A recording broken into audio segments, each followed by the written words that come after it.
The opinions you hear on Your Mountain from individual hosts or guests do not necessarily represent those of Your Mountain, our sponsors, or other entities we're affiliated with professionally or otherwise. You've waited long enough. Go listen to the show. There are millions of acres of opportunity out there. They belong to you. Every day, decisions are being made that affect your land, your water, your wildlife. You should know about them. This is Your Mountain.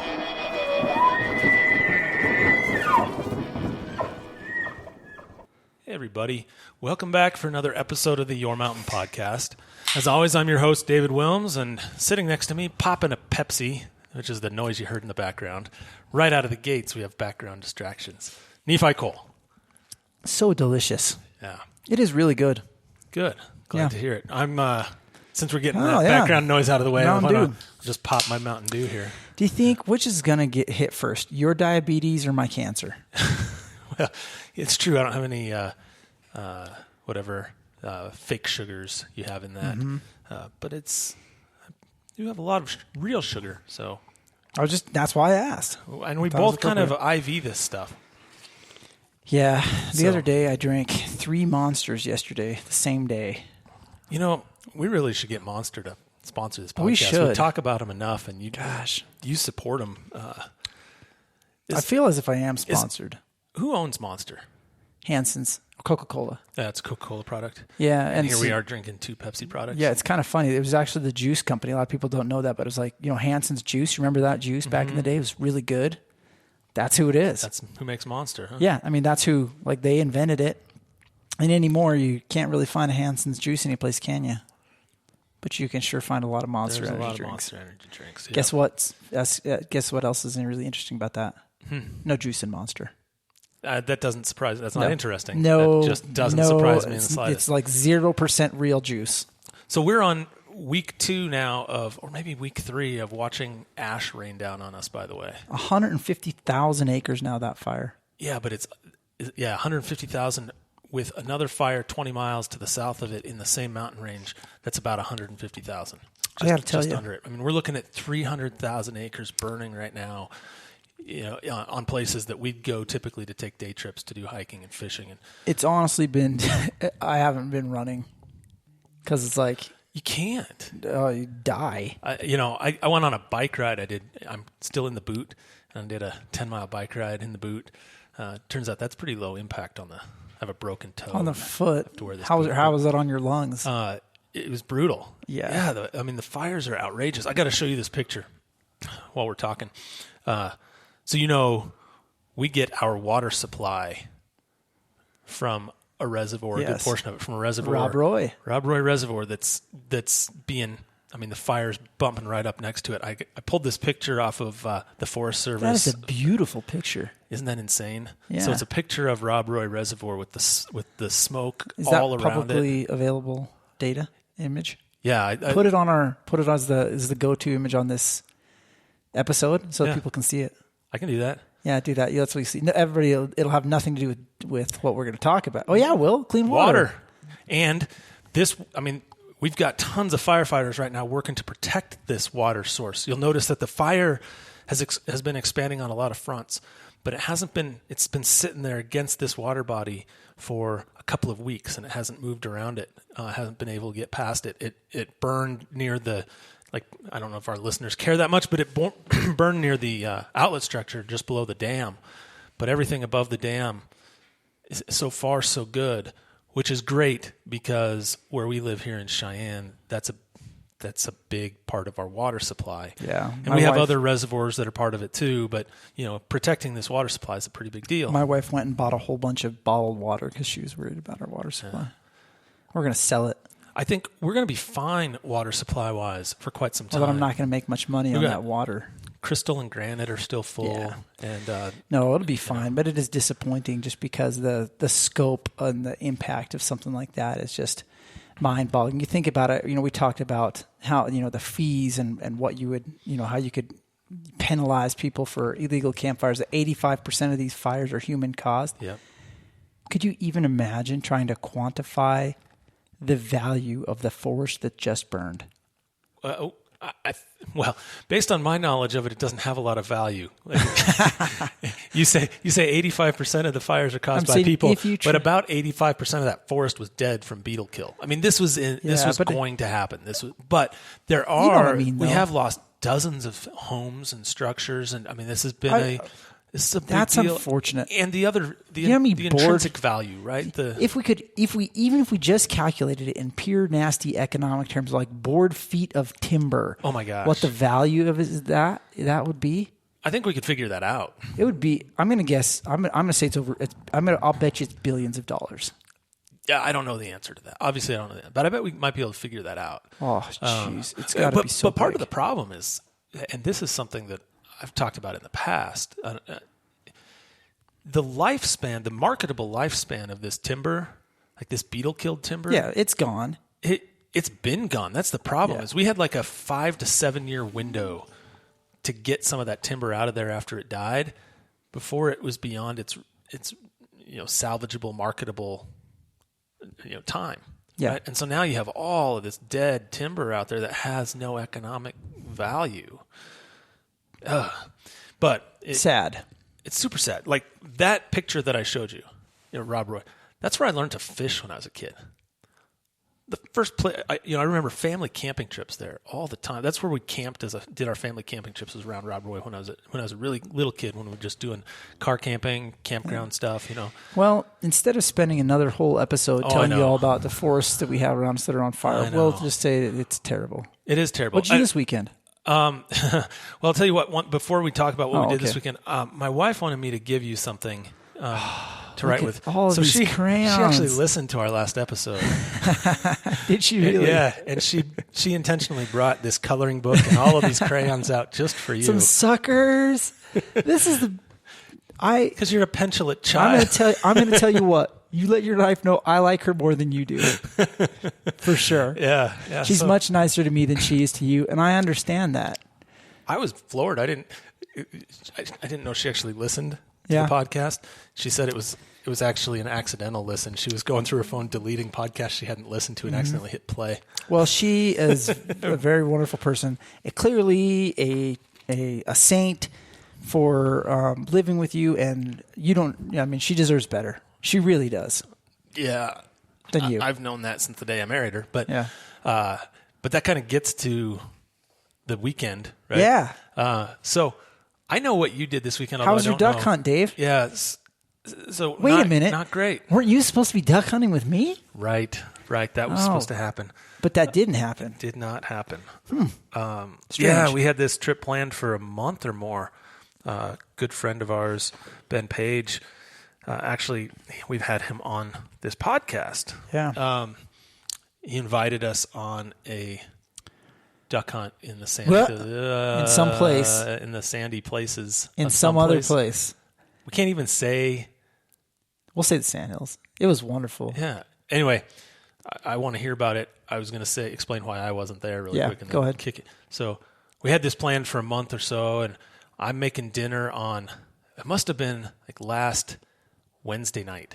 And we were making final plans for dinner. We were going to show up Friday night, making final plans for dinner and everything. And I'm cooking dinner here, and my wife gets home, and she just looks like somebody hit her with a truck. And it wasn't you. And it wasn't me. Okay. I was totally fine. Because she deserves better than that. I did not hit her with a truck. No, she got really, really sick. Had all of the telltale symptoms of things that make you not want to meet up with other people for a while. Mm-hmm. Like right now, you mean it is? Right. The China virus. She had the China virus. She had a virus. She had the coronavirus. No, she didn't. She didn't have it. She had symptoms of that. She went in and got tested negative, probably just a common virus of some kind.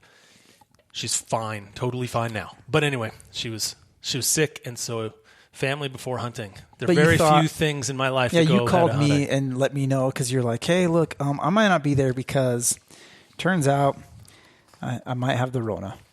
That's basically what you said. But that was not the case. You let me know later. Everybody's fine when that was cool. And instead, I had to go hang out with Ben Page by myself, which was a little bit disturbing because he's currently in the process of, he looks like he's constantly losing an ugly mustache contest, but like all the time right now. Did he shave his beard? Yeah, he's just running an ugly mustache, Well, like all right. as if for a bet, except it isn't. So were you and he having a competition about who grew the scraggliest looking facial hair? No, I mean, mine may look scraggly, but his is just ugly. So, there's no, All right. So tell me about this. Tell me what I missed out on. So you went on a duck hunt. it was fun. It was neat. I met Ben there, with Ben, Bryce Harrington, and Bryce is training to be a Navy SEAL right now. Matt Zvolanek, I think he's a model he's like a supermodel for chest waders. We'll talk more about that. And Scott, whose last name I missed, but Ben called us up and initially invited us to go to the Sandhills in Nebraska to do some duck hunting. And full disclosure, this is my first legitimate duck hunt. Really? I've chased ducks and like you wander along a canal with a shotgun, right? Yeah. I mean, that's not really duck hunting, turns out. This is like your first throw the decoys out. Oh yes, we'll get there. Really? We'll get there. Yes. Oh, okay. So first thing happens is we're planning this ahead, right? So you and I are Now going I'm to go. really bummed that I missed it. Anyway. So we were going to go, you and me. Yeah. And we planned. We're going to I have a camper. We're going to take the camper, right? We're just going to be living the high life, right? No, I know. In fact, watching TV at night. I could sleep on the ground, but I'd be more than happy to sleep in your camper. Yeah, so that's what we were going to do. Yeah. Until I get a call from Ben who says no campers. Yeah, I got that same call. Parking areas underwater. Yeah. If by underwater you mean dry and covered in grass, then yes, underwater. Is that what it was? You got there and you totally could have taken your camper? Absolutely. We literally, there was it could not, it's difficult to say it could not have been drier. Like really it couldn't. Like there's just like dead grass and sandburrs everywhere. It was pretty dry. I got to admit, when he sent that and said that it was underwater, I was like, where are we going? What storm did they get? Yeah. First of all, where did they get the water that we desperately need for these fires? So we ended up sleeping in the back. I'm sleeping in the back of the truck, covered with approximately 1,000 decoys and one golden retriever. Well, just like in the back of your truck. So you have the right amount of decoys. That's good. Yep. Yeah. Showed up after dark for a steak dinner. And I love this. This is Ben's idea. So I know that they are listeners. And so I'm just going to tell you the truth. Everything I'm about to tell you about this trip is 100% true. All right. There's no exaggerating going on here. So I show up after dark for the steak dinner. You offer you a steak dinner as well, right? Yeah. We just had to bring I had to bring a stove. So I had to bring my Camp Chef. And so I brought the big Camp Chef. We are not sponsored by Camp Chef, but should be, with the barbecue box and the giant, the cast iron griddle on the side so you can sear it right. You make it taste good. So showed up for the steak dinner. Apparently Ben's idea of a steak dinner, you know what it is? It's a steak. That's my idea of a steak dinner too. But just a steak. It's like a T-bone steak with those, those little salt packets you get like a mini mart. Yeah. He's like, you and him are probably soulmates. He's like ripping the top off the little salt packets and shaking That's more seasoning than I would do. Shaking those free salt packets on top of this T-bone. And then he just bare hands me 2 T-bones, drop them on the grill. Yeah. Yeah. Okay. So you're making this sound like it's a big deal, but I'm just saying that's exactly how I would do a steak dinner on a camping trip. Yeah. But there's no vegetables. Right. There's Why no would you carbs. do that? Why would you do either? There's no silverware. Yeah. You still haven't lost me. I'm just saying, I can be a lot of places and I can still find a fork. What were you expecting? Like a plated meal? Yes, I was. But so anyway, you go to different kind of hunting camps than I go to. So I guess I do. So hunting camps for the people that have progressed into I want to see the 20th century, but I think we've had forks longer than that. I'm going to be honest. Why would you need a fork? Okay, let's just say the T-bone made a nice handle. It was and the steak was excellent. There you go. I cooked it. So I'm going to give all credit goes to me, Ben, not Ben, the ugly mustache guy. Didn't Ben provide you with the steak?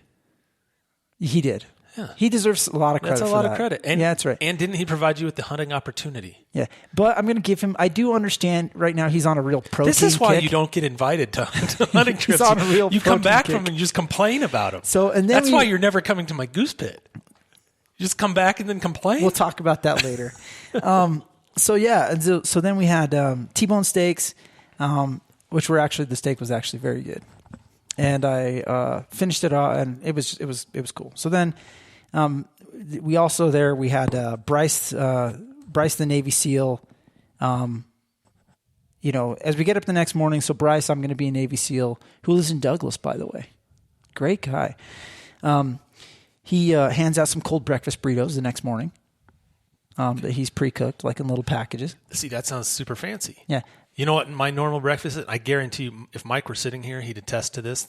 This is what my breakfast is on every hunting trip. Yeah. Donut holes. Stale donut holes. They didn't have to be stale. But that's what they usually But the thing about Bryce is, like, holes. as I was sitting there, and Bryce actually agreed with me on this one, is like, the fact that, having the camper there with the microwave might have helped with the cold burrito situation. But anyway, the cold burrito, you pack that thing in your Hill People kit bag, your chest rig, which everybody should buy if you're not a duck hunter, because I haven't been before. But I've decided that it was like the best thing ever because it holds all your shells and everything perfectly, and your breakfast burrito, and a cold Monster energy drink for the blind. So we get in there. It's time for the morning tow out. So we got 4 of us going out with a golden retriever. Murphy, who's 1 year old, so it's his first hunt, we tow out. And I just wanted to also note this. I was ready, you were talking about the gear. I was ready to buy so much gear before I went on this hunt. And I called you and asked if I should get gear. And you know what you told me? You told me no. Never. Did you really call and ask if I should? Yes, I did. Anyone who's listening to this should never ask a cheapskate if you should buy gear. Because when they tell you no and you don't buy it, you will regret it. You will wish you had the gear. Because I wished I would have ignored you and just bought gear. Although I bet without the gear, now you have a better story to tell. No, I don't know. So anyway, we went out there. You told me not to buy gear. Huge mistake because I don't think I did. Because I wished 2 things out, and Murphy feels the same way. Murphy, the golden retriever, thinks we should have had a dog, like a little dog marsh stand, and a little dog vest. You never asked me about any of that stuff. Yeah, I asked you about the vest. Up. No, I totally did. And you're like, no, what? Wait, because you remember, you're like, what month? I'm like, it's October. And you said, exactly. You're not going to need it. Oh, yeah, I did say that. So Murphy, as he was shivering, he was just as pissed off as I was. He was mad. And so anyway, so we go, we head out there, to tow everything out to and as we get there to where we're going to set up for the morning, we look around. There's 3 of us there and the dog. The only problem is when we left, there was 4 of us. Yeah. And so we're looking around. We're like, well, where's number 4? So Ben pulls out his cell phone and begins to make cell phone calls to no avail. And then finally gets kind of a garbled response. And so then he's like, I got to go back for Bryce. So goes back. Apparently what happened is Bryce is following us in his kayak as we start going. And he's just hooked up a bunch of new decoys. And he's got these decoys hooked onto the back of his kayak. And then you know how you put a weight behind the decoy, right? And he's got these, just dolled them up for the first time. He's using nuts, nuts and bolts, using a bunch of heavy nuts for his decoys. And he's got these things so all the nuts are thrown out the back of his kayak, and they're in the water. And the water's shallow. So as he's paddling these decoys, then he's dragging his nuts as he paddles. And they're just collecting all this dead grass and stuff. He's just going slower and slower. Getting weighed down. Yeah, he's going slower and slower, and the back of his kayak is going further and further down. And then pretty soon it's pulling it down. And so then he's like looking around, and he finally figures out what's going on. But this is also his first kayak filling up experience. with water. So then he tries to turn around, and he capsizes his kayak with all the decoys, the other the half of 1,000 decoys that he's got on top of his kayak.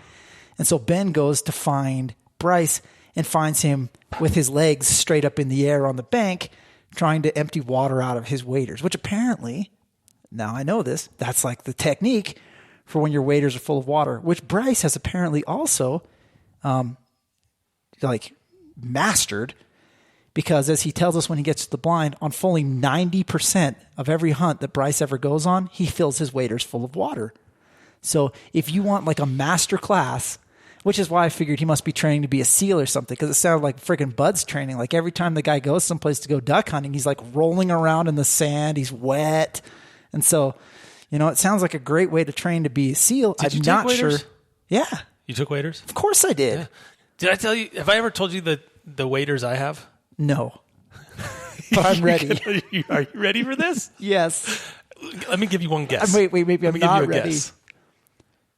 It's not a trash bag, I hope. Oh, no, it's definitely a step up from that. No, I just want to know. All right. I can't even begin. Like all the things I just want to know how you invented waders from old inner tubes. No, get ready for this. I'm ready. All right. So my grandfather who lived in... Oh, my God. No. You don't even know where this is going yet. So my grandfather passed away when I was 5 or 6 years old. He lived in this little town called Gooding, Idaho, which is, if you're familiar with Idaho I know. at all. So it's near Twin Falls. You know where Twin Falls is. You probably know between where Gooding Twin Falls is. and Arco. Yeah, exactly. Closer to Twin Falls than Arco, but yes. So my grandfather lived there. That's where my dad was born and raised, and that's where I spent all my summers, right? My grandfather owned, they had a farm outside of town, and then in town he owned a sporting goods store and a hardware store. Right? And I've probably told these stories. Like he sold everything. It was like, this super small town Idaho in the 40s and 50s. So he sold everything. Like he'd shoot pigeons off the awning with a 22 and then sell that 22 to somebody in the afternoon. Like, that's the kind of business he ran. He also Did he give him the pigeon? He also sold fishing equipment and so forth. When he retired from the business and sold the business, he actually closed it down. I don't even think he sold it. I think he just closed it down. He had some unsold inventory, and some of the unsold inventory when he closed down this business in the 1950s, I think is when it closed, or early 1960s. He had some waders still in boxes, several types: hip waders, chest waders. They're like a hard rubber wader. Yeah, still in the box. And when he passed away, we were going through his stuff in his house, and we found a bunch of this old inventory they just held on to for all those years. And so, of course, we took some of those things. And so now the waders that I use are the waders that my grandpa was unable to sell in his hardware store in the 1950s. Yeah. So I am literally hunting with 70-year-old waders. Oh, my goodness. And fishing with 70-year-old waders. This is the contrast. Because I have some breathable, some pretty nice ones that I used when I was these aren't breathable. Because I used to do stream restoration work, and I do like classes and everything where I'm out in the water and I'm teaching everybody how to do all this garbage and flip over which rock and all this kind of stuff like these. So I had really nice setup for teaching and being out in the river like a lot. So that's what I was using. And I was just thinking about how now I needed a new, better pair of waders that's like got the right camel pattern on it, because and Sitka, I guess, makes some really nice ones. So like now that's on my Christmas list because because clearly I need that. So that's the difference between. When I took my wife out fly fishing for her first time, this is before we were married, I went to my dad's house and I got a fresh box of waders for her to use the chest waders from the store. Oh my goodess. And we had to cinch them up special because they went up to like her neck. It was hilarious. Because we could sell these. We could brand them. We could put our Your Mountain logo on it and we could sell them. They're probably worth at least $15 a pair. Maybe. At least as much as our t-shirts. I think about every other pair you take out of the box is dried out and cracked and just, it's like a sieve. But yours haven't cracked yet. No, they have a couple of holes in them. Oh my goodness. You just, glue them. Duct tape them. You put just like some glue and then some duct tape and it, it's sufficient. I mostly don't use waders. Yeah, well. Mostly don't because they're You'd 70 have wanted years them, old. Except you're going to have to be sitting in the boat with Murphy. Right. Who was angry because he didn't have a marsh stand. Because that was the plan is I had this broken foot and I wasn't going to be able to to go wandering out there into the marsh. But you could have kept Murphy, who was shivering, warm. That's true. In the boat, because he decided he needed to go for a swim early on. Then he regretted that. All right, so tell me, did you kill any ducks? We haven't even gotten to the part. No, we didn't kill any ducks that morning, but we did throw 1,000 decoys in the water and make lots of duck calls. Then we went to lunch, which I only think is very important to note because it's the only restaurant within like 1,000 miles. And so on the wall of this restaurant, you'd love this because this seems like you're out of town.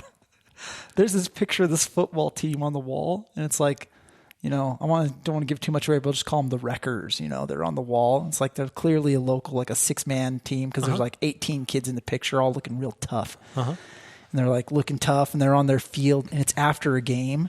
They've taken this great picture, and the scoreboard. They apparently, I'm not sure who took this picture and what they were thinking, but the scoreboard was in the background.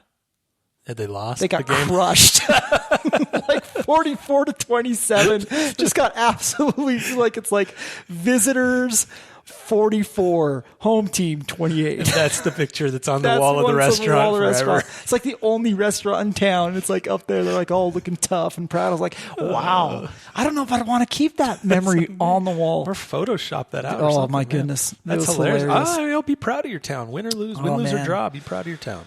So anyway, we went out and scouted for the next day after lunch, and then we met up with. You didn't do an evening hunt?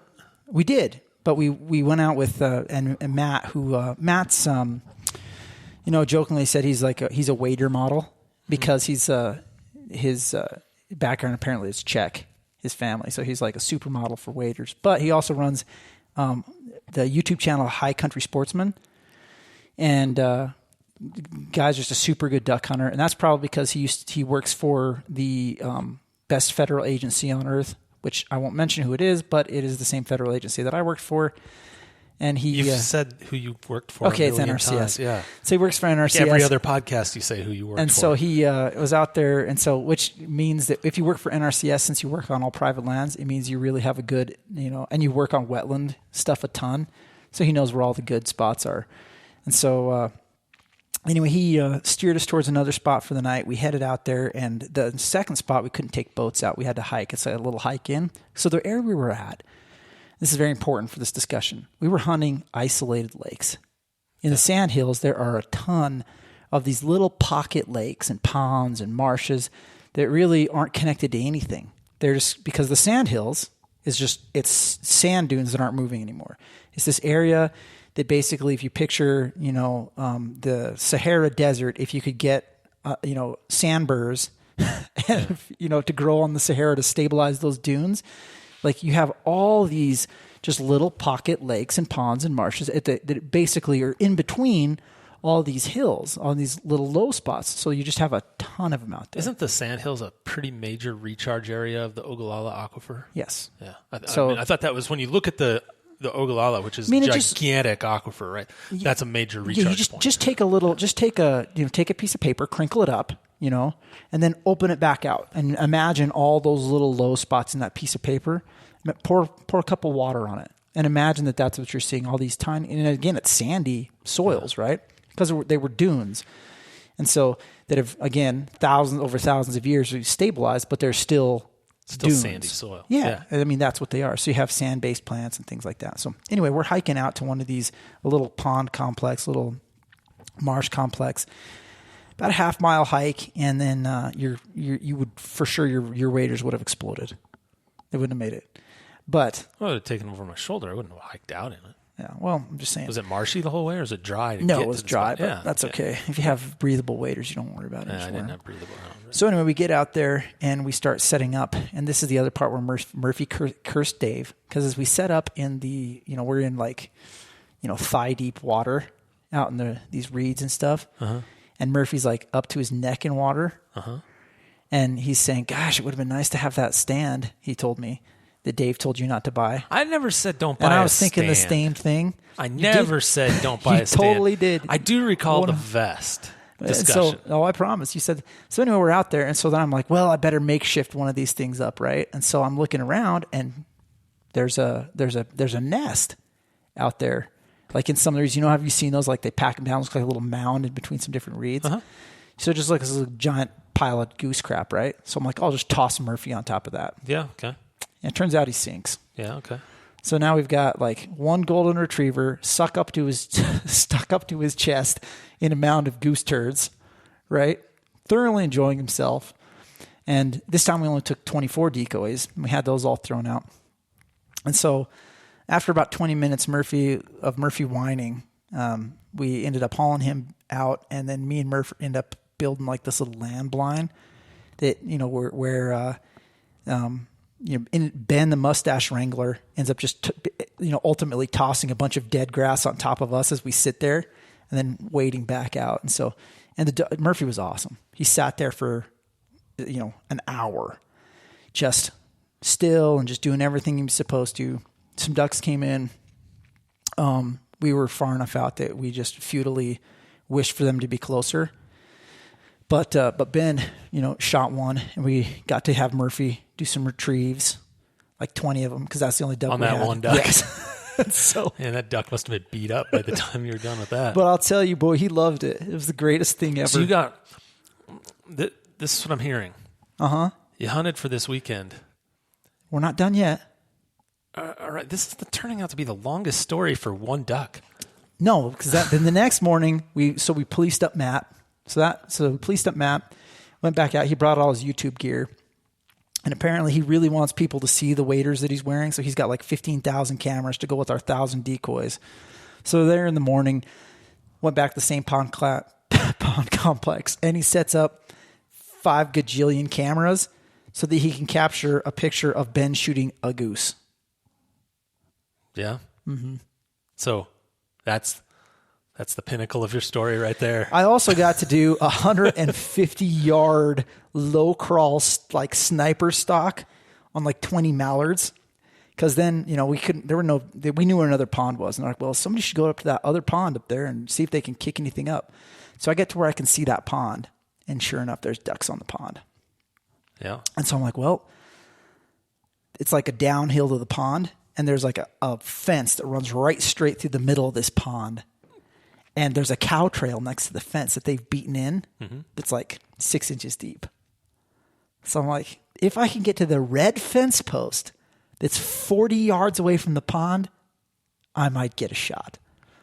So I literally end up like, So you're spread eagle crawling across the ground in this like little 200 6-inch yards. depression. Yeah, in my waders, pushing a shotgun as I go, like up ahead, and then sneak. And then I'm about 10 yards from the red fence post when they all get up and fly. So then you just stand up after you've been there for like 20 minutes, like crawling. It's like, all right, well. So you throw a Hail over. Mary? No. I just let him go. Yeah. And so they flew right over those guys and didn't stop at that complex. They went over the next ridge to the next group of little isolated wetlands. So they skipped our dudes. Yeah. And we got out and got in the truck and went back to the funny restaurant to look at that picture again and have the best prime rib I've ever had. Yeah. Amazing. It was so good. And you know what my takeaway was? What's that? I loved it. You're a duck hunter now? It was by far, I still love elk hunting. It was the funnest. Next to elk hunting, we're gonna do that right now. It's the funnest hunt I've ever done. It was so cool. Everything about it was everything that I love about hunting. I got it all. Like first of all, I love gear. So there's a lot of gear associated, but also and there's now you can buy a whole bunch more gear. Right? But they're getting up early and watching the sunrise from a crazy spot that nobody else is at. Was there anybody else out there? Did you see any other hunters? No, there wasn't. Wow, that's cool. Well, that's the other thing. It's like how, like this spot where we're at. It's like I don't want to say it's undiscovered, but we were never sharing a water body with anybody. It was so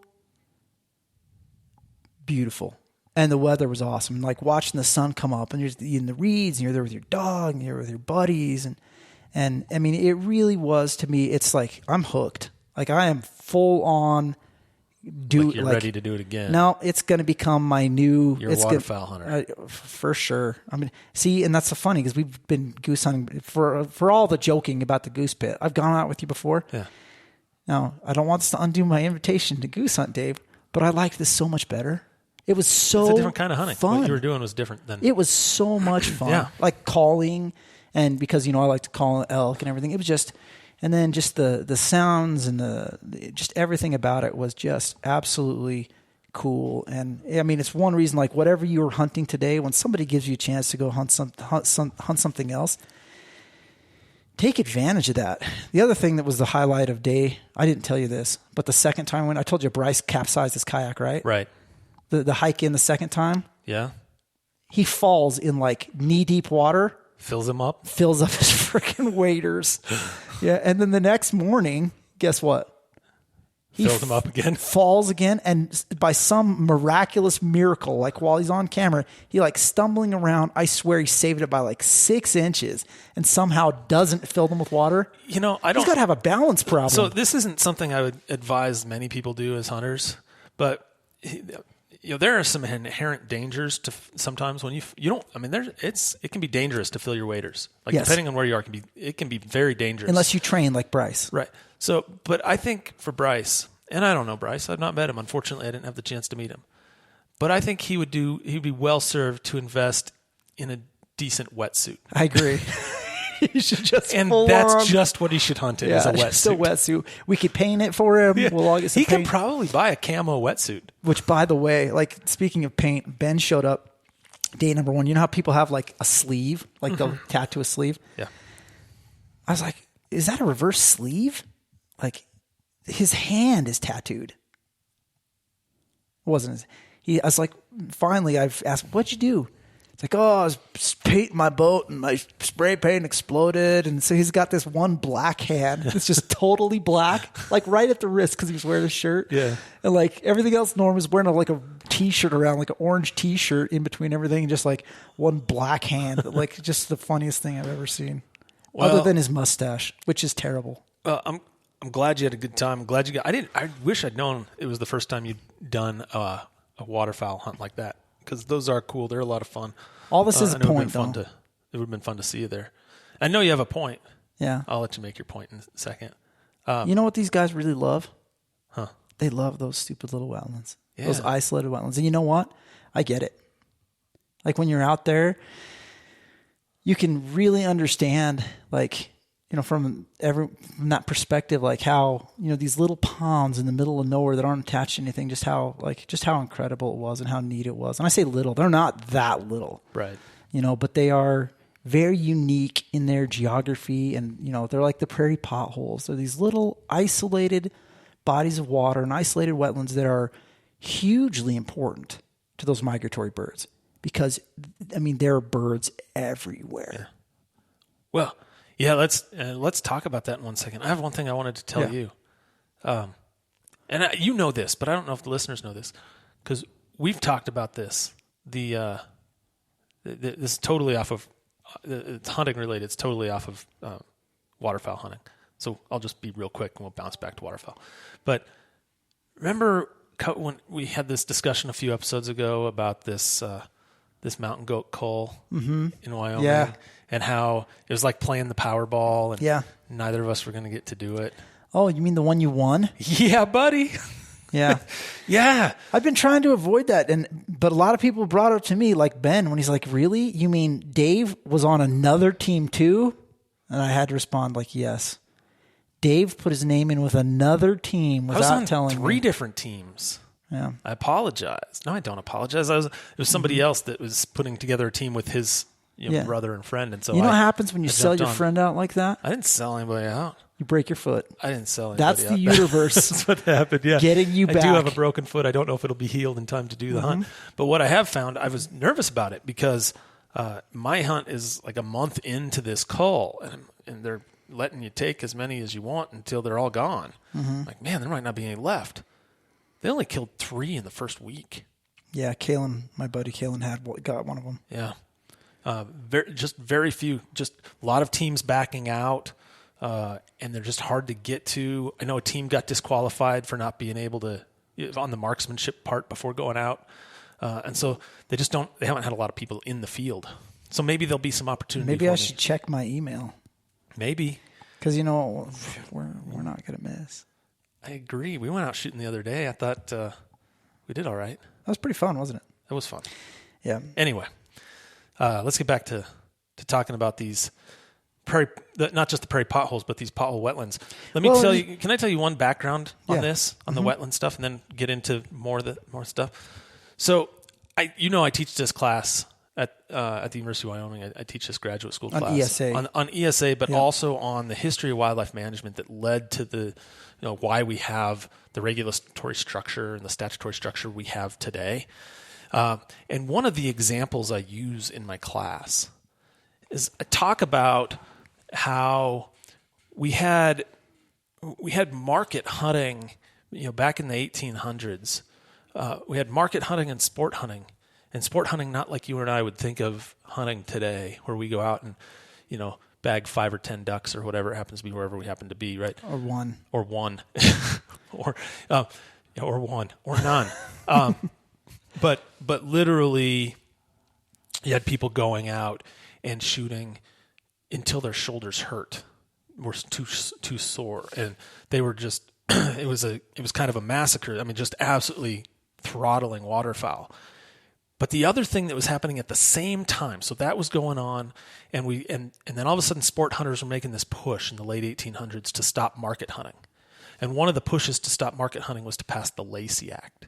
And the Lacey Act was to help prevent the illegal transportation of these of wildlife parts that were taken in one state illegally, taken across state lines. But then just immediately following that, or immediately within a decade and a half or so, 15 years, was the passing of the Migratory Bird Treaty Act, which was a recognition that waterfowl migrate and cross boundaries, and we need to protect.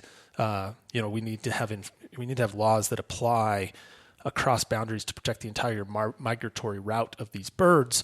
So the Migratory Bird Treaty Act passes. About that same time, we hit the Dust Bowl. And one of the, when you think about the negative effect, the things that just hammered ducks and geese and this waterfowl, you had the market hunting for sure, but then you had the Dust Bowl, and you had this combination of agriculture at the time. It's different today, but I'm talking from an historical context. Looking at these wetland areas as something to get rid of, not something to value. And so a lot of these wetlands were drained and then cultivated, and they were drained and filled and cultivated and all sorts of stuff. And then the Dust Bowl hit, and we lost all of this brooding ground, like all of this incredibly important habitat for waterfowl in the 1930s. And so from the 1860s, 70s through the 1930s, we just saw this crash, this plummet of migratory birds, and particularly waterfowl. And it was that first the Lacey Act, then the Migratory Bird Treaty Act, then the Duck Stamp Act, then the Wildlife Refuge System, and all of these different things that came into place in the early part of the 20th century to try and address to bring that back, right? Yeah. And we had competing laws though at the time, because with these other laws at the time that incentivized dredging and filling of wetlands for agricultural purposes, to try and build agriculture. Not just agriculture too, but industrial. It was to encourage economic development, right? To encourage growth.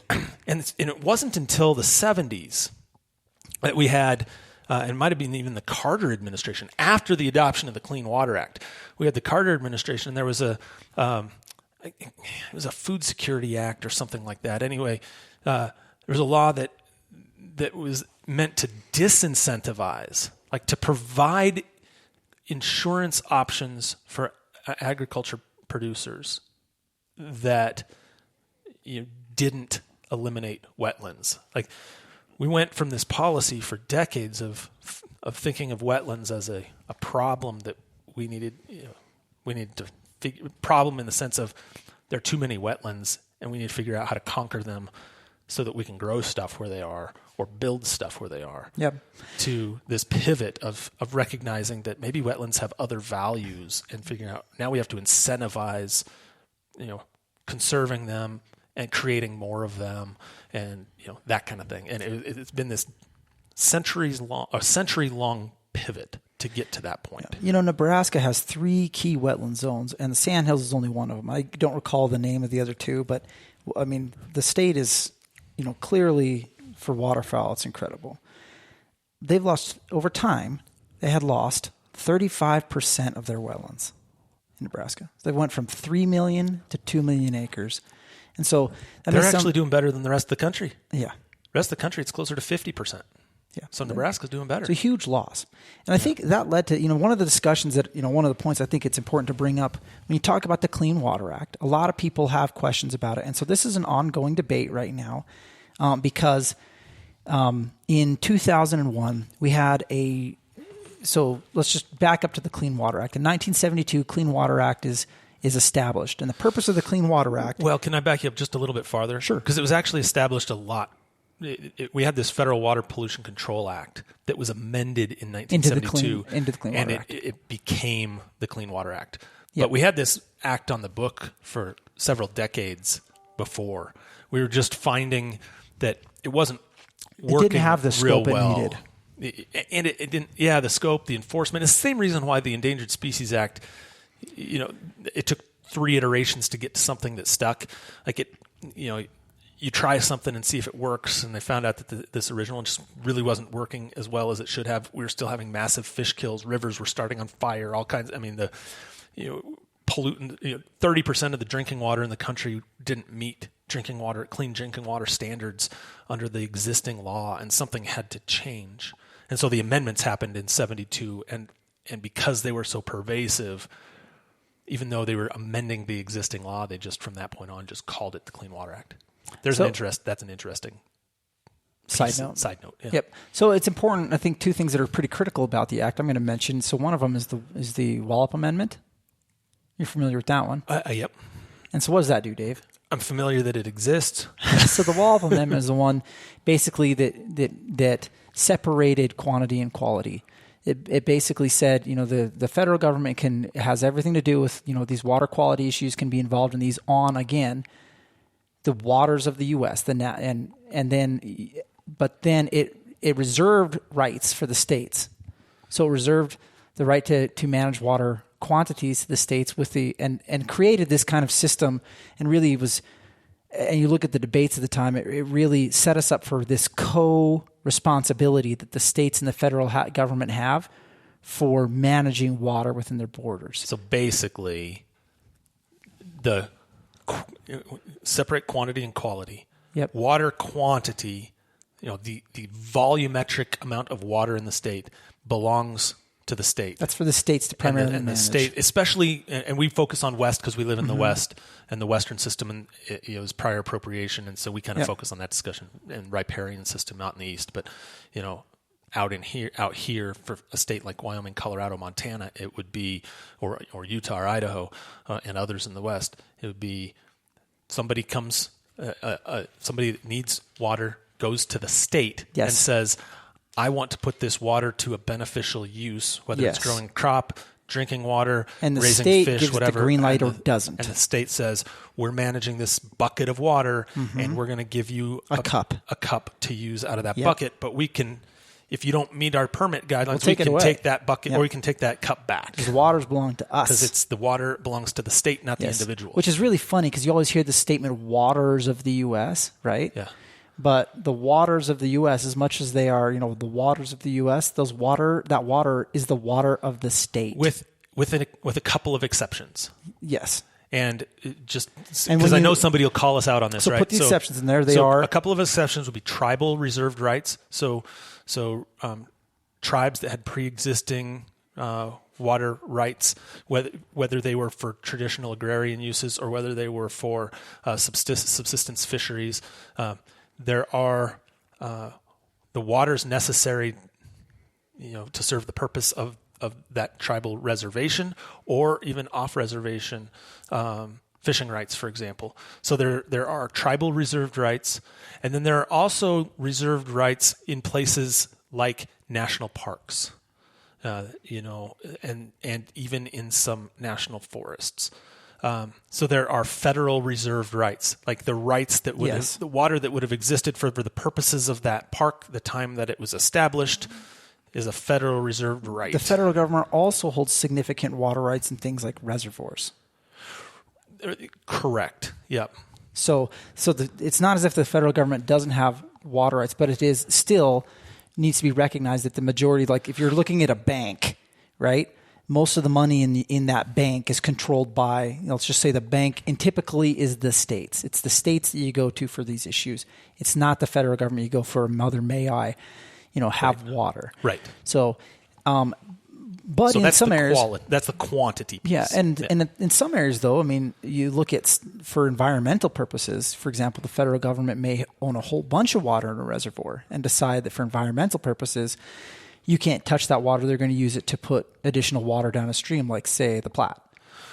Yeah, although they have a permit with a senior priority for that water, a senior priority under the state system. Yep. Right. So it's really interesting. The federal government has a water right issued by the state for an environmental purpose. Now, moving on to water law is complex. Yes. So the other thing to understand is, but when you look at water quality, you have also this dual system.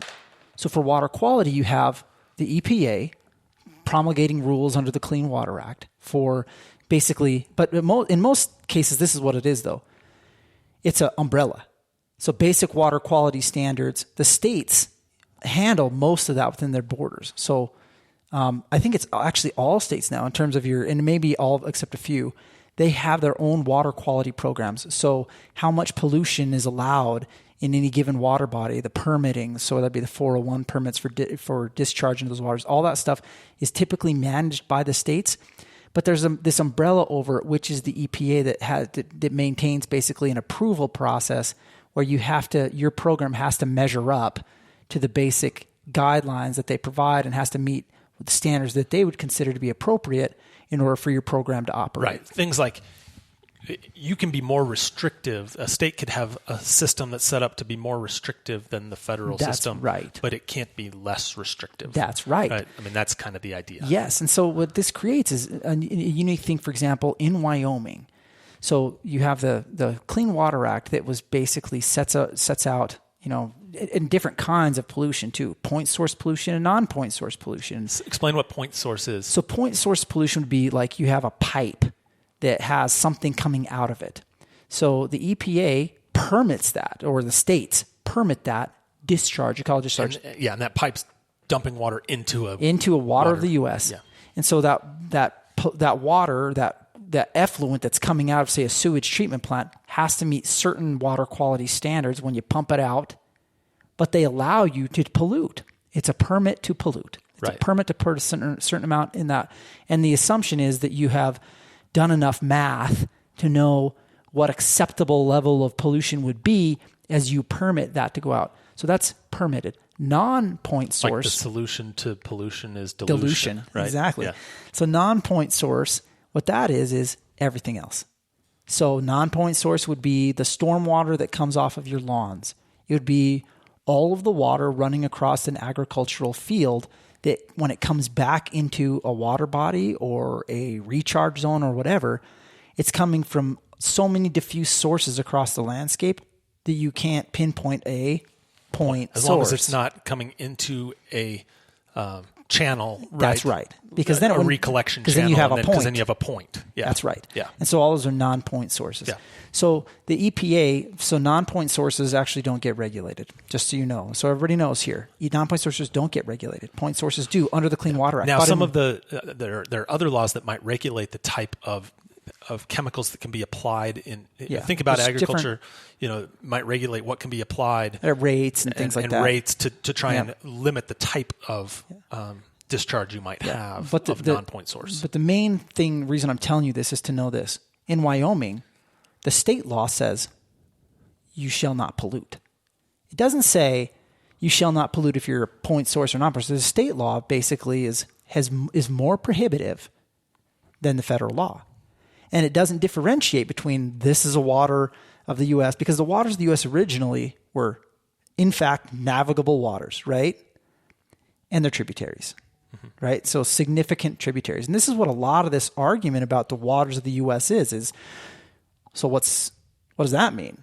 what's a significant tributary? And when you say waters of the U.S. is a term embedded within the Clean Water Act. That's right. To mean those waters that are under the jurisdiction of the Clean Water Act, which its constitutional authority lies in the Commerce Clause. And that's why the interconnectivity is important, because it's interstate waters and waters that can be used as basically anticipates a highway.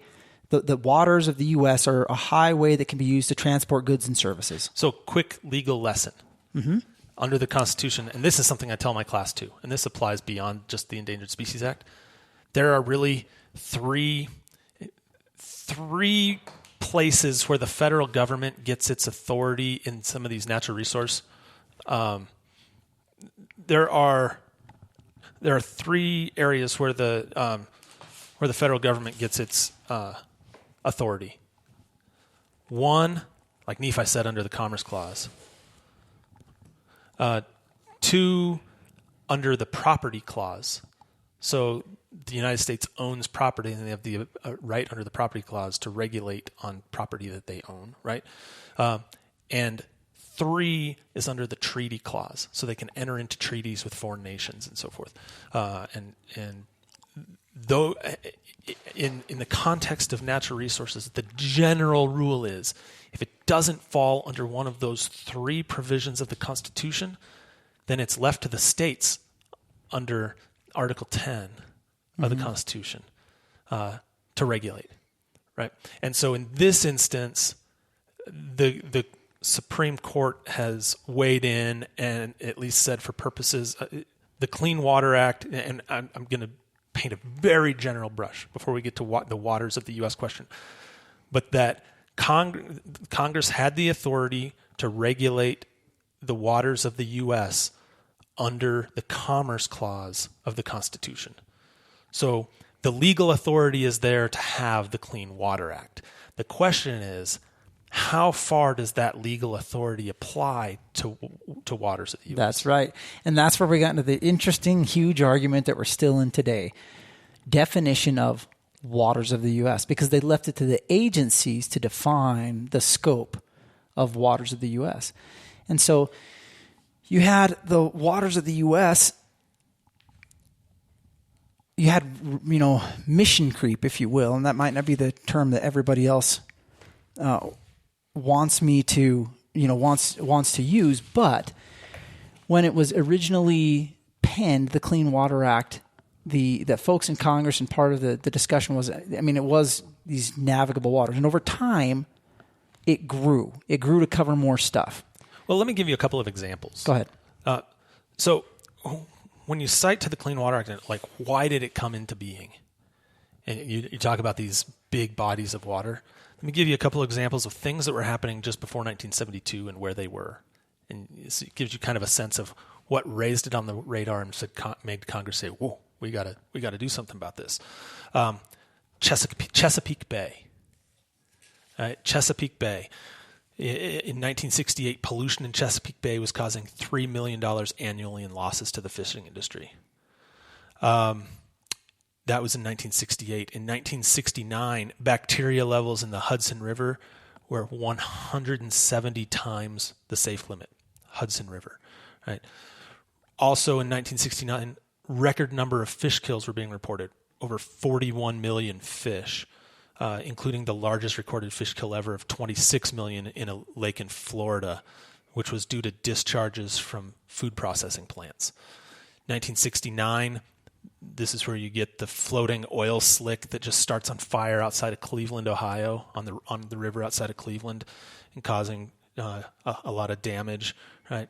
And then 1970, you have the Department of Health, Education, and Welfare's Bureau of Water Hygiene reporting that 30% of drinking water samples in the United States had chemicals exceeding the recommended public health service limits.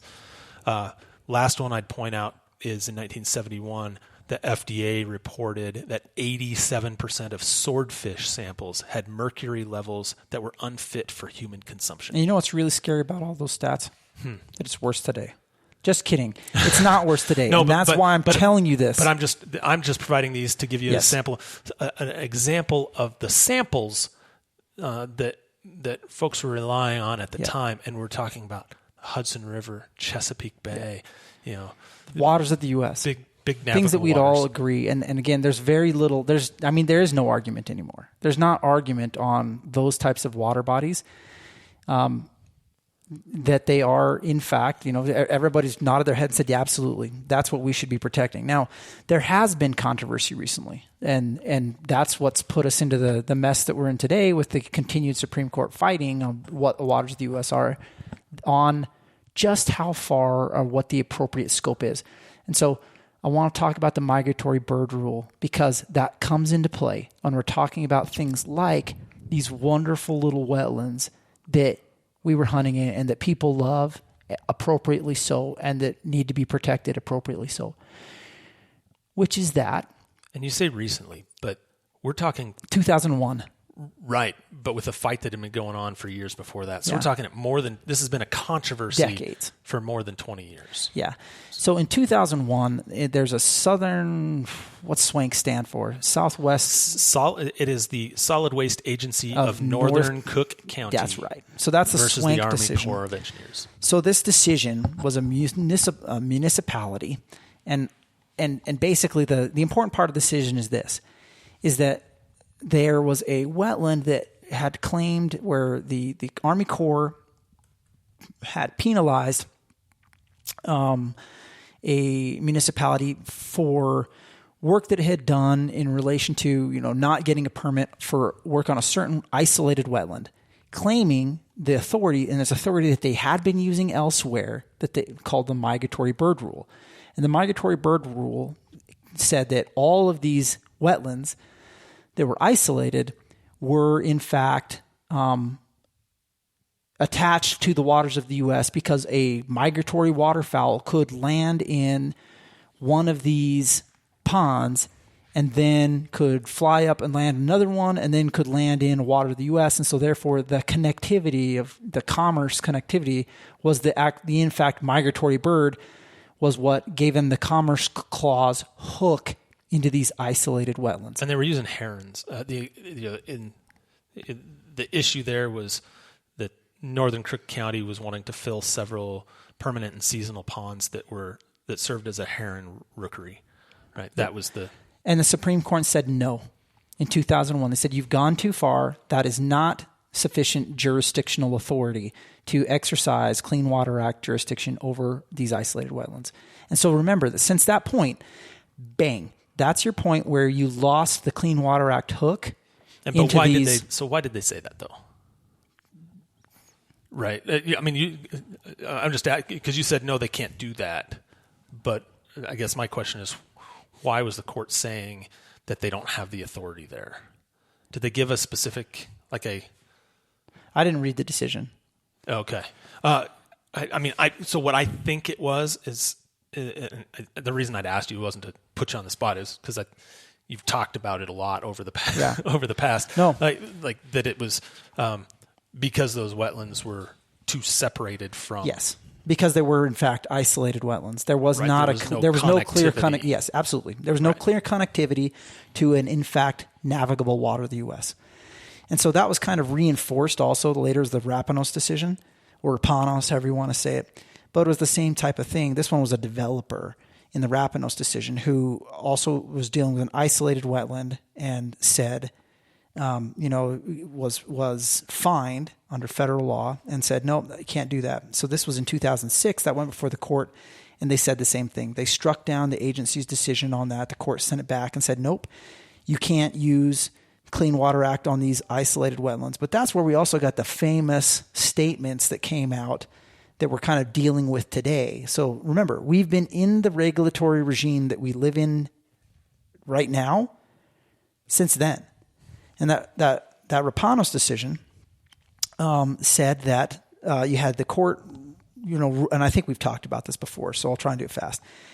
You had 4 liberal members of the court that said the federal government should get to, any waters they want, they get them. You had 4 conservatives that says, nope, it's got to be, in fact, connected waters, surface connection between, these different areas. So if a wetland has a surface connection to a water of the U.S., and in fact navigable water of the U.S., then that wetland gets Clean Water Act protections. Then you had Kennedy, who actually sided with the other four conservatives. Right? Justice Kennedy. Kennedy. Yep, sided with the other four conservatives, but also put in this significant nexus piece. He said it's not enough that they're connected. He's like, you can't. It's not just connected. It's he coined the term significant nexus, meaning there had to be a significant connection, a hydraulic connection that was significant enough to an in fact water of the U.S. And so then you have all this fighting over, well, what does that mean? What is significance, right? Yeah. Because he says just a mere hydrologic connection isn't enough. That's right. It has to be more than that. But that's right. What does that actually mean? And to kind of update everybody on like further, just to talk a little bit about how this, and I'm not weighing in on right or wrong here, but we're telling you, so when the new rule came out in 2015, when the new proposed rule under the Obama administration came out, that rule sought to use connectivity and basically tried to say like all water is connected, therefore significant. Which, literally speaking, yes, all waters in some way, the hydrologic it's connected. Now, here's what's interesting about that. Why I want to bring it up. That did not recapture protections for these isolated wetlands. These isolated wetlands that we're talking about, if we're talking about these places that like are truly isolated, they have no surface connections, and they have very and the undersurface connections. That's not enough. Nobody's even claimed that would be enough. The subsurface flows. So you have these issues where you have these water bodies that aren't protected. Well, why do I bring that up? Because when a lot of people are talking about the importance of the Clean Water Act, they're missing two critical points that are extremely important for all of us to remember. States can protect these. They can protect these areas where the Clean Water Act doesn't have a hook for water quality protections. For example, in Wyoming, water quality in Wyoming, the quality of water, the water on the ground in Wyoming, even if it's not connected to, guess what? A water of the U.S., guess whose water it is? It's the state's water. And guess whose regulatory authority sits over it? The states. And I think that's important because a lot of times when we look at how important these little small waters are, people lose sight of the fact that there's more than one governing body that can take that has a stake in these arguments and helps take care of these things. And so I bring this up because we're talking on this duck hunt about, and honestly, this is like all the dudes who were there, as much as I joke about mustaches or waders or whatever, absolutely the coolest guys ever. Just a neat experience with a passion for these places, with a passion for these wetlands. What I would say to them is, when you watch what comes out, when you watch people developing these water rules, remember to weigh in, but also, I hope that everybody keeps a wide understanding, keeps their vision totally open to all the tools that are available to protecting waters. And the reason I say this is because if we put all of our eggs in the basket of thinking that the only protections we have for waters are the Clean Water Act, I think there's danger in that. And here's the danger that I find in that. If everybody just waits for the federal government to tell them, how we should protect waters and take care of things and depends on that, I'm going to throw out worst case scenario. What happens if you were in front of the Supreme Court and the Supreme Court says the term waters of the U.S. is unconstitutionally vague and you just have to take everything back to the drawing board? We'd better make sure that we have robust state systems and we have a really good view and multiple people weighing in and on how to fix these issues, because all of these water bodies are too important. They're all critical. I brought this up to you, and I don't know if you, like I said, hey, the Clean Water Act, when you're looking at migratory birds and habitat for migratory birds, for sure, critical to those wetlands that are adjacent to those waters of the U.S. But there are so many places that aren't, that I think too often we're looking at habitat as if the Clean Water Act were a habitat tool rather than recognizing as a clean water tool. I know that that's wonky and gets into some strange areas, but I do think it's worth asking, at least asking that question of ourselves at times, if we're using all the tools in our toolbox, or if we're putting too much emphasis on one. Now, devil's advocate for a second. Go ahead. Here's what I would suggest is the potential risk, right, of having no federal overlay on some of this. And I think you should have a federal overlay, but again, how far that goes, I don't know. Go ahead. Right. But here's what I was going to point out. So after that Swank decision, I'm sure there were consultants hired all over the country to analyze what did that mean. Well, I pulled up one report on that, on what does that mean. And this is from the Swank, the 2001 decision. Like, how does it affect, how much wetland is affected by that decision? Right? Potentially or? Potentially. Okay, potential. Because this was at the time where they hadn't, the waters of the U.S. definition hadn't been defined, right? Go ahead, but this was saying, okay, and in fact, I'll read the first couple of sentences of this report so you can see that they were couching their response a little bit too. Because it says, unfortunately, this report was from around 2005. It says, unfortunately, even after 4 years, it is still difficult to determine how much wetland is affected because there's been no definitive guidance from the regulatory agencies and only partial agreement in the courts concerning key issues such as the definition of tributary, adjacent, and significant nexus. That was in 2005, and we're still in this kind of squishy area, not really knowing. So this is with that in mind, that backdrop. But here's what they're saying. In Arizona, for example, over 95% of its waters are intermediate or ephemeral streams, and redefinition of regulated water to omit intermittent and ephemeral streams would place 95% of its waters outside of the Clean Water Act. One state. Nebraska, where you just were, right?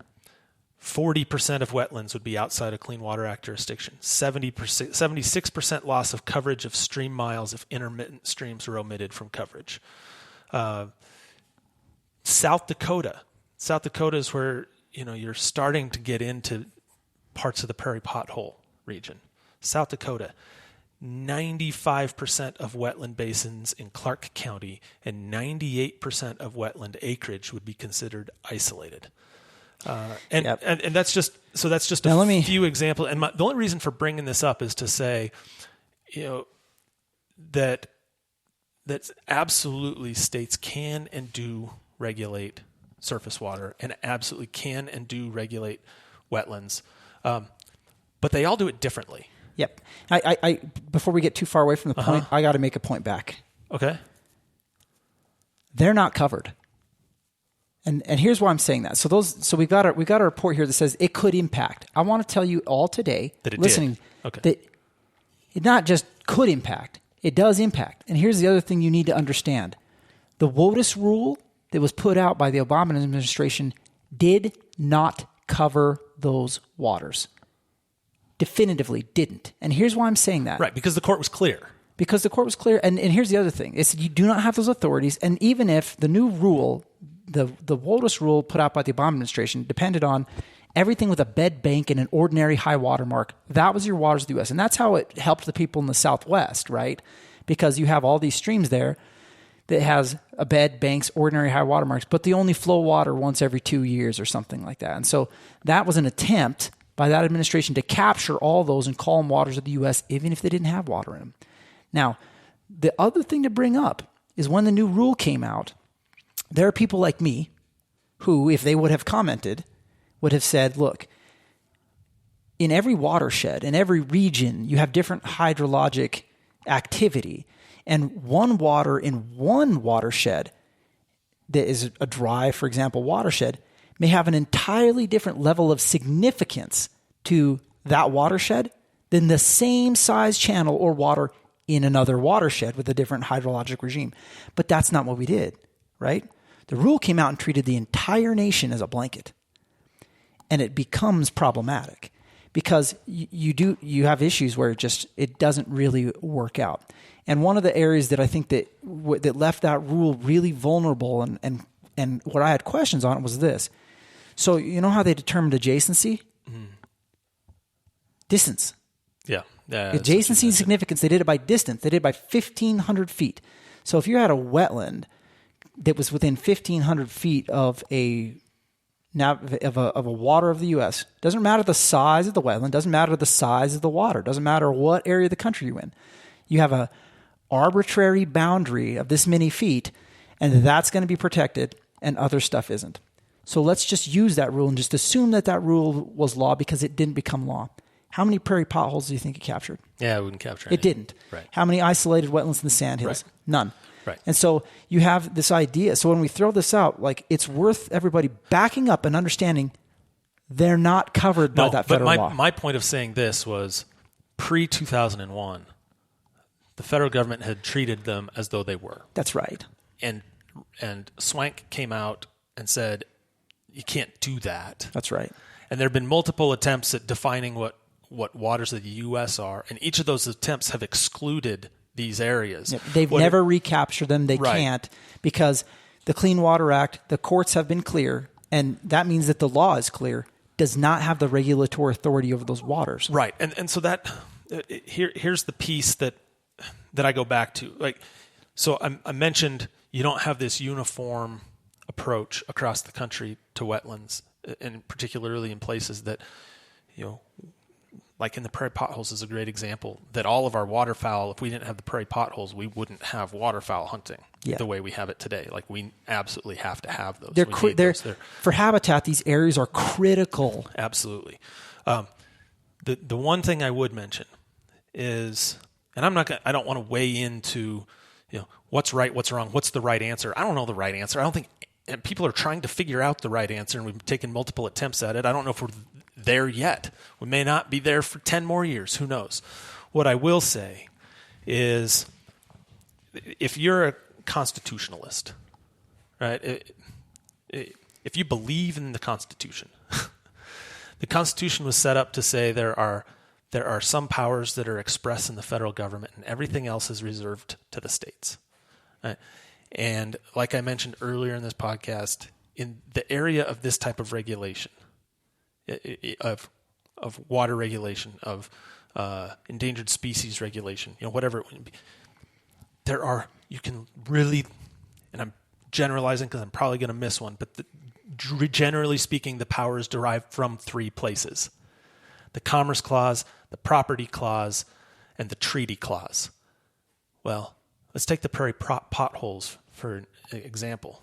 Treaty Clause isn't going to apply to the prairie potholes unless somehow you make this extension that was attempted to be made, effectively using the Migratory Bird Treaty Act to protect them, the habitat of migrating birds. Which I don't know if that potential argument has been taken to its full potential yet. That might be something that people take a run at it someday. But probably Treaty Clause right now, for now, doesn't apply. Property Clause, most of these prairie potholes are on private land, right? Property Clause isn't going to apply there. It's not federal property. They're not regulating federal lands. So you're left with the Commerce Clause in these very isolated, the commerce argument that was made was, like I think you had mentioned in the Swank case, has kind of been shot down, that type of commerce argument. But so kind of the extent of how far the Commerce Clause applies to the application of the Clean Water Act, the court has laid that down, and I'd say, like, we know what 80% of it is based on the court's decision. We're trying to figure out that last 20% based on these definitions of waters of the U.S. Right? We've got to narrow down that last 20%. There are some things that we inherently know are waters of the U.S. There's this fringe. There's some things that we inherently know are not waters of the U.S. now, and there's this 20% or so, whatever it is, that we're still trying to figure out. But the point being is, you have the U.S. Constitution saying the federal government has that authority to regulate in that field. The Supreme Court has weighed in as to the extent of that regulation, what is legal and what isn't, with respect to the Clean Water Act, which means, pursuant to the Constitution, that everything that is not that the federal government cannot regulate is left to the states, which would be things like the prairie pothole regions. And there's some good news here. I want to throw in really good news. because there's so much to talk about, and we're not going to get a chance to talk about all of it. But the really good news is there are a lot of states that have both regulatory programs and non-regulatory, and the federal government has very effective non-regulatory programs that are at work in these areas, and significant carrots and sticks associated with those to help protect these areas. And so from a state perspective, I would say that many of the states have a process. Nebraska is one of them, where if people have a question about whether or not their wetlands are what the deals are, they can have somebody come in and do and work with them on a site-specific basis to determine, whether, number one, they think it's a water of the U.S., and number two, then what if it's not? What do they do? And it's a non-regulatory program. I think 28 of the states have state programs for covering wetlands that are not considered covered under the Clean Water Act, according to what I read. And then the other thing I want to look at is, too often, I think, we look at the solution for this, and like you talked about, what's the regulatory, this hasn't been run to its full extent. I think too many people ignore non-regulatory ways to deal with these things. And I want to talk about a couple of them very quickly, and then we can be done. The Wetland Reserve Program is one I'm going to talk about. So what is that? WRP is a federal program that works with private landowners to protect wetlands. And then you can do them, and right now I think it's 15 or 30-year lease agreements is typically how that's done. But basically, you're paying agriculture to leave those things as wetlands. And so for people who would say, well, hold on, wait a minute. Why should we be paying people to leave something as a wetland? Why shouldn't we force somebody or tell them it's their private land? Why don't we tell them they have to leave it as a wetland?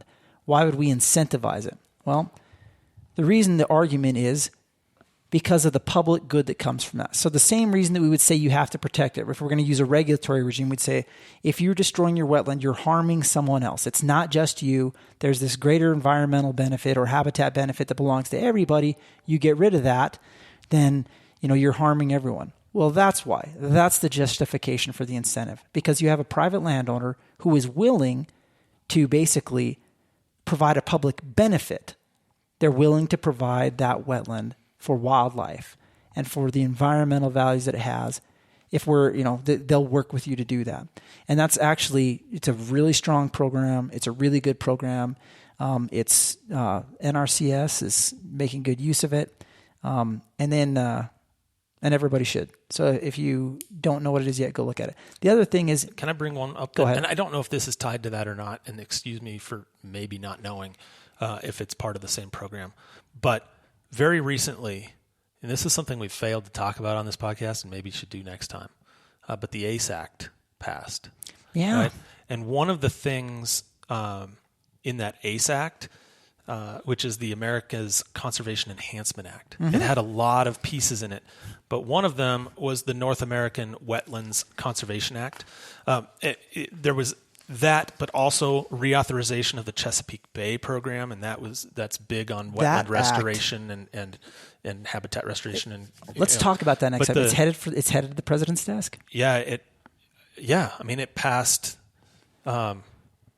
It was unanimous, I believe, in the Senate and voice vote in the House. Pretty awesome. Which is pretty remarkable. Some really good agencies non-federal groups were pushing that act, including those groups that Dave and I may work for. Yeah. But not that we ever talk about that. I think maybe next time we should talk in more detail about what's in the ACE Act, because there's a lot of really cool stuff in it. I love it. But for purposes of the discussion today, I'll just highlight this one thing. The reauthorization and funding for the North American Wetlands Conservation Act, which effectively it's a grant program for projects, and over the past 2 decades it's funded just shy of $2 billion worth of grants and have received another $3.75 billion in matching funds. And it's to affect 30 million acres of habitat. So it's a grant program to get good habitat work done on the ground for wetland enhancement projects. And it's another one It's a matching grant program, but it's another example of resources that are available to do some of this on the ground enhancement work, wetland conservation work, and it was part of this ACE Act. Awesome. So I want everybody to also know about the Natural Resource Conservation Service, because none of you have listened to it and know what they does. So the NRCS goes in and develops conservation plans for private landowners on specific farms, ranches, areas. And one of the things that they do every time is they put together a conservation plan for that specific landowner. And it's private. It's not a public document. It belongs to that landowner, but it looks at the soil, the water, the air, the plants, and the animals, and the interactions on that land. And it helps develop a conservation plan that's comprehensive for that ranch. And one of the things that it does is identifies different conservation enhancements that you can put on that land or protect on that land, and cost, and provides opportunities for cost share on those. But it also will identify stuff that it won't do, like, let's say, filling a wetland.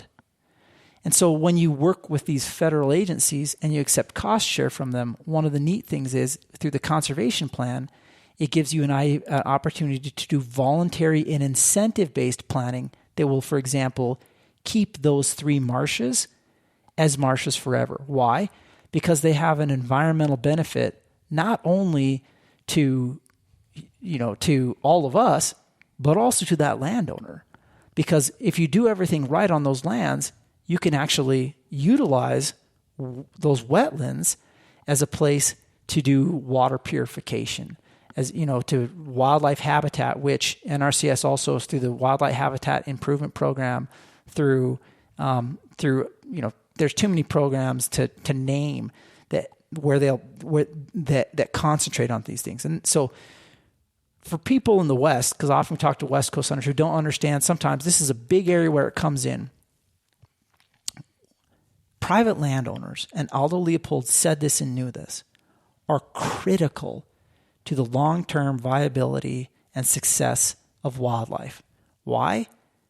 Because if they plan correctly, and most of them are right now working very hard to do that, and planning correctly, and utilizing the right processes and the right stuff on their lands, those folks are creating habitat for wildlife, and they're preserving it for the future. Not only are they providing water, clean water, but they're also helping provide, food sources for those animals. They're providing those wetlands. If you go look at a farm that has a conservation planner working with voluntary incentive-based levels with those landowners, you know what you're going to find? Intact wetlands. You're going to find buffer strips where there are pheasants. You're going to find places where deer are running around. You're going to find that ultimately, and this is why you got to be careful with the regulatory argument, and this is why you want to make sure that you're not alienating the agricultural community, because ultimately they're probably the single most important, in fact, I would argue they are the single most important contributor to the success of wildlife in this country, are those large private landowners. Of course they are. We've said it 1,000 times on this, that 70% of the land in this country is privately held, privately owned. Wildlife don't know the boundaries of what's public land, what's private land, right? Just waterfowl don't know those boundaries, what public land, what's private land. The success or failure of our wildlife resources in the country hinge on the stewardship of large landowners. Yep. And they know that. And our relationship with them is critical. Yeah. So as hunters, if we want those marshes to be on their ranches, we got to make sure that we don't make that a negative thing. I worry about this because just like the Endangered Species Act, you had the whole shoot, shovel, and shut up mentality that people talk about. Not saying that really exists. No, it absolutely exists. You and I both know it exists. But the same thing happens with, believe it or not, it happens with water quality too. If we're not seen as being partners, if people see the federal government as being an enemy and something to be scared of, if they see having a wetland on their place as something to be scared of rather than something that is an environmental benefit, what are the chances that they're letting you walk through the gate to hunt it? What are the chances they want people? I mean, people know it's there, sort of, but they're not going to be improving it. They're not going to be working to improve. it becomes a negative thing that's seen as, and that doesn't, there is no farmer who, if hunters, if they see us as being the enemy who's trying to tell them what to do rather than being the friend who wants to come hunt on their place, they're not opening the gate for you anymore. We are not going to have those friends. And that's it's a critical point of why I think in all these environmental regulations and things that we talk about and worry about, why it's critical that we are getting everybody around the table and talking as friends and trying to find solutions together. Because as soon as we divide ourselves into tribes of it's like, oh, it's the farmer versus the hook and bullet crowd versus the environmentalist crowd and everything else, you know who loses? We all lose. And so do the animals and places that we care about. Because, some of them may still exist, but our access to them is going to go away. It's why we have to reject the tribalism, work together on these critical conservation issues. You're right. And I think most people do. I think most people share that thought. Unfortunately, there will always be outliers, right? There are always going to be those groups that they're looking for a fight, looking to raise money, whatever their motivation is. They're out there, and I think our job is to not paint everybody in those lights, right? And recognize that most people want to come to the table and find agreement and find common solutions. You bet. I think that's been both of our experience that we've seen throughout our careers, that, if you pick up the phone and call somebody or sit down across the table with somebody and have a conversation, you can actually get a heck of a lot done. And you know what I love? Duck hunting. I gathered that. I'm a little jealous, obviously, that I did not get to go on this one. Hopefully it won't be the last opportunity. It's up to you, Dave. I don't know. You just said that was way more fun than going out to my goose pit, so I don't need to take you up there. Well, no, again. I'm just telling you. Like I've planted the seed for many more duck hunting opportunities, but if you want in on this, Dave, we're gonna have to talk about that goose pit. What do you mean if I want in? I'm just telling you. I think we'll negotiate offline, my friend. I'll just call Ben and. He understands the mustache situation. Man is in my corner. He understands the situation. No, these are my people. The hand I was dealt. These are my people. Unbelievable. You are unbelievable sometimes. You know that? Yeah. Take this crayon. I've got a whole basket of them now. Everybody likes me more. Look at this. You would go and give me a single crayon. I've now won over your spouse. She left me a whole box of them. I don't think that was her the intent of the joke. Oh, it's not a joke, Dave. You look at that basket of crayons. It's real. These are real crayons. Oh, mercy. Well, I'm glad you had a great time on that duck hunt. I hope I get to go in the future. I hope I get to go do much of anything. This toe needs to heal up so I can get out there. Just remember, next time you're thinking of leaving a friend to go hunt with other people, you're thinking of, just remember what God does to you when you when you abandon your buddies. You are absolutely invited to join us on the goat hunt. We need a spotter. We do. Remember whose rifle you think you're taking with you? You better watch it. I can take mine. I just won't be taking any long shots.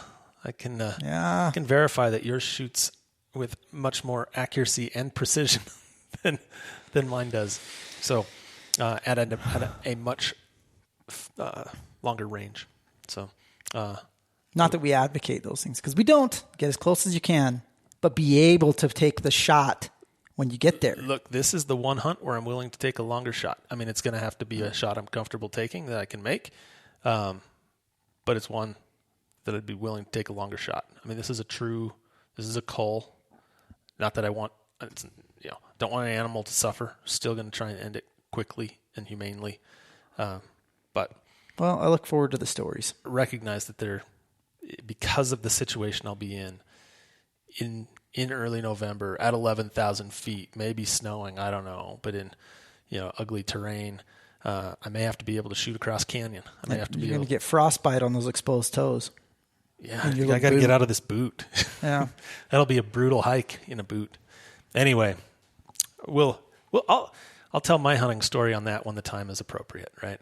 But I'm excited to do it. Anyway, Anything else you got? Nope. Yeah, me either. So I think this is good a time as any to tell folks, hey, thanks again for listening. If you got feedback, send us feedback. You want to hear specific topics, shoot us an email, yourmountain@itsyourmountain.com. Or you can connect with us directly through our social media channels on Facebook, on Instagram, on Twitter at the handle It's Your Mountain. Hit us up all those places, rate the podcast, tell us what you think, give us new topic ideas. We're starting to scrape the bottom of the barrel if we're using Nephi's ideas for waters of the U.S. You can tell we need more ideas. Just kidding. It's a good topic. I just like to rub it. Anyway, I shouldn't have said it that way. I like to rub it into your face that it's a topic we don't like to visit very often. You should just stick to talking like a professional. You're really bad. If you hadn't started laughing there. Anyway, I'll bring it back. Give us more topic ideas. We'd appreciate it. And you got the places to get us. And in the meantime, since we can't get out there because we're smoked in, we're going to live vicariously through all of you. Send us pictures of what you're doing. Maybe we'll post something on our social or just post it on our social. And remember while you're doing that, remember that life is about experiences. So go have one.